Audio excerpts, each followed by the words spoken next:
Baiklah sobat semuanya, di tengah-tengah penantian kita untuk pendaftaran P3K dibuka di SSCASN, baru saja dari BKN telah memberikan pengumuman yang sangat penting terkait tentang kebijakan pengadaan CASN tahun 2022.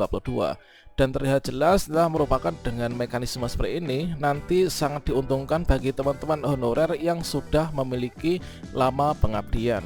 Bagaimanakah informasinya? Silahkan simak video ini sampai selesai. Namun sebelum kita lanjutkan, perlu saya ingatkan bagi teman-teman yang mungkin baru pertama kali menemukan channel ini, silahkan klik tombol subscribe-nya dan aktifkan notifikasi loncengnya, sehingga nanti jika ada update video terbaru, teman-teman tidak akan ketinggalan informasi. Baiklah sobat semuanya, ketika kita lihat pada portal yaitu bersumber dari bkn.go.id, maka di sini disampaikan sebuah informasi yang sangat penting bagi teman-teman tentunya yang mengharapkan untuk dibuka pendaftaran baik itu CPNS maupun P3K di tahun 2022.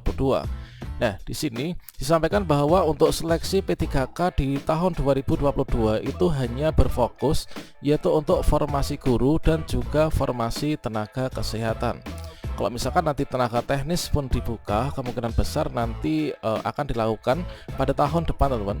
Nah, selanjutnya di sini kita kutip dari Jakarta yaitu Humas BKN, disampaikan bahwa Deputi Bidang Sistem Informasi Kepegawaian Suherman, Badan Kepegawaian Negara ini bersama dengan Deputi Bidang Sumber Daya Manusia Aparatur Kemenpan RB Alex Denny menyampaikan sosialisasi kebijakan dan pelaksanaan pengadaan pegawai pemerintah dengan perjanjian kerja atau P3K 2022 di Kementerian Pan RB secara virtual pada hari Kamis tanggal 27 kemarin, teman-teman. Dan tentunya teman-teman juga sudah menyimak dari Pan RB. Nah, dan dihadiri oleh seluruh BKD dan juga BKPSDM dari seluruh daerah. Dalam paparannya, Suherman menjelaskan bahwa untuk alokasi P3K 2022 itu berjumlah yaitu 532.892.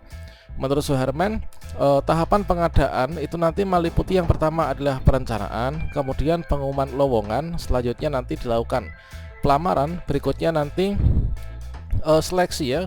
Nah, untuk seleksi tersendiri itu nanti meliputi seleksi administrasi dan juga seleksi kompetensi.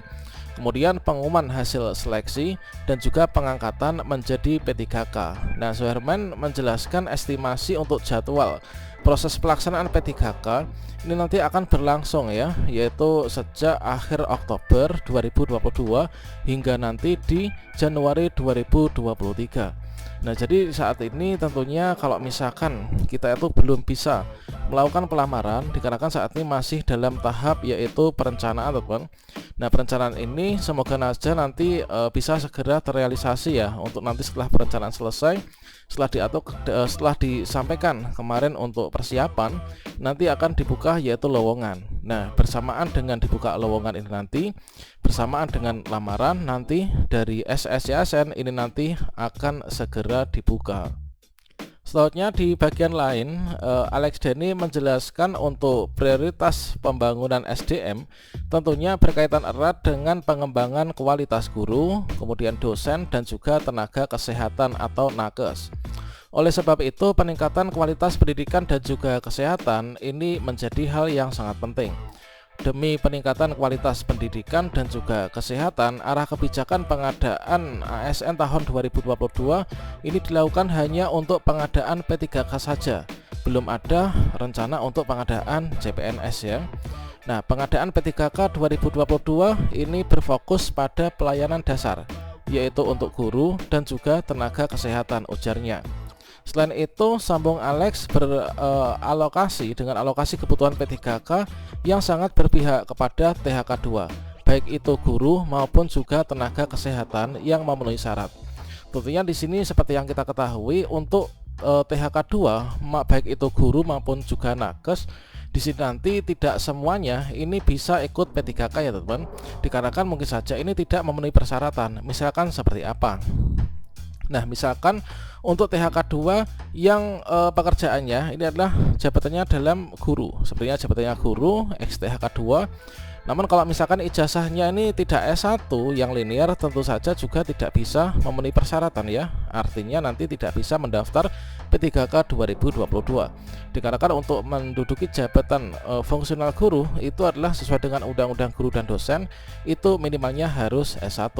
Begitu juga dengan tenaga kesehatan, ini dengan jabatan yang diemban saat ini, kalau misalkan ijazahnya itu tidak sesuai, ya benar kalau misalkan kita lihat pada peraturan dari untuk yang tenaga kesehatan untuk P3K itu adalah minimalnya D2, D3 dan seterusnya ya.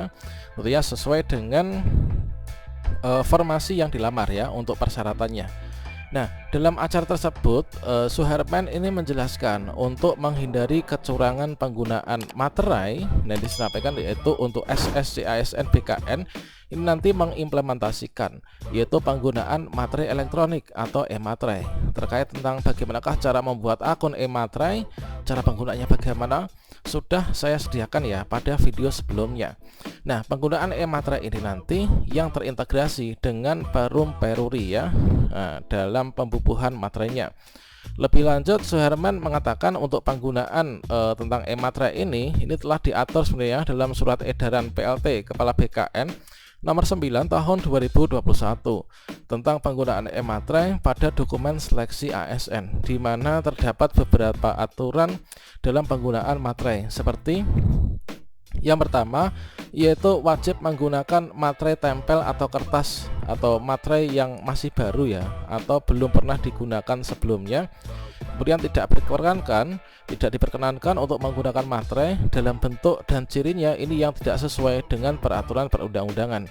Jadi penggunaan e-materai ini sebenarnya adalah juga untuk melindungi teman-teman supaya nanti tidak mengalami kegagalan ya dalam seleksi administrasi untuk pendaftaran P3K di 2022 ini ya. Dikarenakan di tahun kemarin itu banyak sekali teman-teman yang nggak lulus seleksi administrasi dikarenakan mengabaikan ya untuk penggunaan materai ini harus baru. Jadi materai yang sudah dipakai ini dicopot kemudian ditempel lagi sehingga nggak lolos ya untuk seleksi administrasinya. Selanjutnya dalam mekanisme seleksi CSN untuk P3K 2022 ini seperti yang telah kita simak bersama, yaitu dari data yang sudah dilakukan sinkronisasi ya dengan formasi, maka disetting oleh admin instansi, kemudian barulah di sini pembukaan pendaftaran. Nah, masa-masa inilah yang sangat kita nantikan saat ini. Semoga saja nanti di tanggal 31 Oktober ini segera dibuka. Artinya teman-teman nanti sudah bisa untuk melakukan pendaftaran ya. Selanjutnya nanti setelah dibuka untuk pendaftaran, kita bisa membuat akun. Kemudian pendaftaran dan juga pemilihan formasi. Berikutnya nanti kita akan dijadwalkan untuk ujian. Kemudian hasil di sini nanti penjadwalan ujian itu adalah bagi teman-teman yang akan dijadwalkan untuk di sini dijadwalkan ujian itu harus terlebih dahulu yaitu lulus dari seleksi administrasi. Dikarenakan untuk pendaftaran P3K itu ada dua seleksi ya. Yang pertama seleksi administrasi, yang kedua seleksi kompetensi. Nah, untuk ujian sendiri ini adalah nanti seleksi kompetensi. Nah, yang bisa ikut ujian ini adalah dari teman-teman yang ketika diumumkan hasil verifikasi administrasinya ini adalah yang lulus ya. Nah, di sini nanti bagi teman-teman yang ketika pendaftaran dan pemilihan formasi ini nanti akan diverifikasi tentunya dengan formasi dan juga ijazah yang dimiliki. Kemudian dari verifikasi administrasi diumumkan untuk prasangga. Kalau teman-teman nggak lulus nanti bisa mengajukan sanggah pada masa sanggah. Kemudian dari penjadwalan ujian, kemudian kita nanti ikut ujian, berikutnya nanti diolah nilainya sehingga nanti yang lolos di pasca sanggah nanti akan mengisi DRH ya, yaitu dengan ditetapkan untuk pengolahan hasil akhirnya, kemudian nanti diumumkan, kemudian kita pemberkasan. Berikutnya nanti usul penetapan nomor induk P3K, selanjutnya nanti kita bertugas di tempat tugas masing-masing. Kemudian inilah untuk teman-teman yang P3K guru. Jadi nanti ada skala prioritas bagi teman-teman yang sudah memiliki lama pengabdian. Maka di sini nanti yang sudah mengabdi di sekolah negeri minimal 3 tahun, maka teman-teman nanti bisa menjadi pelamar prioritas yang ketiga. Sehingga untuk P2 yang THK 2 kemudian P3 ini nanti teman-teman tidak perlu mengikuti seleksi 1 NBK, tapi hanya mengikuti seleksi administrasi saja. Kemudian setelah itu nanti mengikuti seleksi dengan mekanisme observasi ya. Adalah untuk teman-teman dari kalangan guru. Kemudian untuk teman-teman tenaga kesehatan, maka di sini ada berbagai macam untuk afirmasi ya. Nah, untuk afirmasi di sini yang usianya lebih dari 35 tahun, kemudian masa kerja paling singkat adalah 3 tahun, ini tentu nanti juga akan mendapatkan afirmasi. Nah, afirmasi tentunya nanti akan menjadi poin dasar